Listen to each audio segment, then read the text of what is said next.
about the Porsche, now I'm just coolin'. I had to change my mood in life. When I woke up, it's like I like to move it, so please. Some of the highlights, we'll start with the negative and work to the positive. The thing that was kind of discouraging this time around were how many no soliciting, no trespassing signs that said if I came on their property, they would make me into compost, and signs that said if I came onto their property, they would shoot me. Obviously, they weren't talking to me personally, but anyone. One of the individuals that had the "if you come onto my property, I'll shoot you" sign, I actually saw him. I made some eye contact with him and said hello, and man, he looked at me like he was not messing around. And yeah, that was, discouraging. At the same time, the Lord knows and the Lord sees those signs. And I believe that, I would rather have someone have those signs out. It makes me think of the scripture that says in Revelation that the Lord would have us hot or cold, lukewarm. He spits out of his mouth. And I've heard a quote that says the opposite of love is not hate, it's indifference. And so I see those signs, and I have hope more than not, but there is a sense of discouragement in the fact that, like, I don't know how to engage in a respectful way. So yeah, that's something that I'm processing. And the positive that I got to remind myself of and remind us of is, finding those neighbors. And I did find those neighbors. I found, a neighbor by every single one of those: no trespassing, I'll shoot you, I'll make you compost, no soliciting. I found believing neighbors next to all of those houses. And I pray, and the believers who hopefully will give me more access to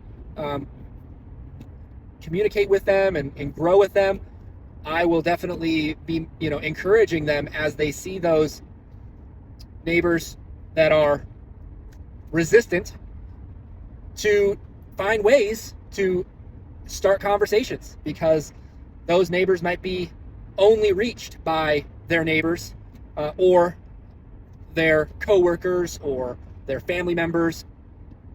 Most likely not going to be reached by me walking door to door, because I don't get to walk on their property. So there's that. There's the glimmer of light in the midst of it. There's still, Lord willing, people in those lives.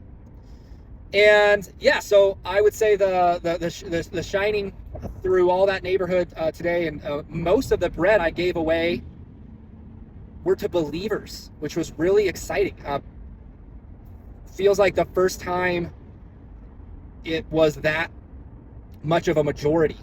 And so I hope to do some follow-ups. One of the believers that I met, I know what church he goes to, and I asked him if he would do this with me in any neighborhood that he chooses. And he picked a neighborhood on the east side and scheduled with me for next Friday to go and neighborhood apartment complex to pass out invitations to the church he goes to on the east side. So I'm really excited about that.